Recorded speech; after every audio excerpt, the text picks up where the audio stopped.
అవయవదానం కేసులో 5గురు ambulance drivers arrest చేసినట్టుగా Mancherial DCP Bhaskar తెలిపారు. మంచిర్యాల ఏసీపీ కార్యాలయంలో ఏర్పాటు చేసిన మీడియా సమావేశంలో నిందితులను అరెస్ట్ చేసినట్టుగా భాస్కర్ వెల్లడించారు. మంచిర్యాల జిల్లా జైపూర్ మండలం సెట్పల్లి గ్రామానికి చెందిన శ్రీకాంత్ అనే వ్యక్తిని ట్రాక్టర్ ఢీకొనడంతో బ్రెయిన్ డెడ్ అయింది. దీంతో స్వచ్ఛంద సంస్థ సహకారంతో మృతుడి అవయవాలు కుటుంబ సభ్యులు దానం చేశారు. ఈ ఘటనలో అంబులెన్స్ డ్రైవర్ నిర్లక్ష్యంతో తన భర్త శ్రీకాంత్ మరణించారని భార్య ఫిర్యాదు చేయడంతో పోలీసులు విచారణ చేపట్టారు. అంబులెన్స్ డ్రైవర్ నిర్లక్ష్యం వల్లే మృతుడు చనిపోయిన విచారణలో తేలడంతో 5గురు అంబులెన్స్ డ్రైవర్లపై కేసులు నమోదు చేసి రిమాండ్కు తరలించినట్టుగా డీసీపీ భాస్కర్ వెల్లడించారు.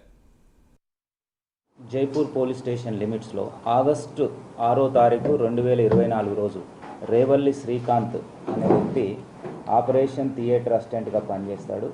మంచిర్యాలలోని మయూరి ఆసుపత్రిలో అతను వాళ్ళ ఇంటికి వెళ్ళే క్రమంలో ఇందారం నుంచి టేక్మట్ల రోడ్లో అక్కడ ఆగి ఉన్న ఒక ట్రాక్టర్ని హిట్ చేయడం వల్ల అతనికి గాయాలైనాయి.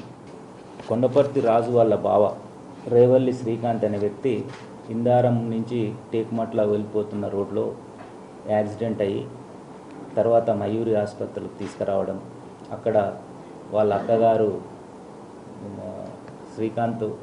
రేవల్లి శ్రీకాంత్ వాళ్ళ వైఫ్ ఉండడము, అదే సమయంలో కొంతమంది అంబులెన్స్ డ్రైవర్లు కిరణ్, నరేష్, శ్రవణ్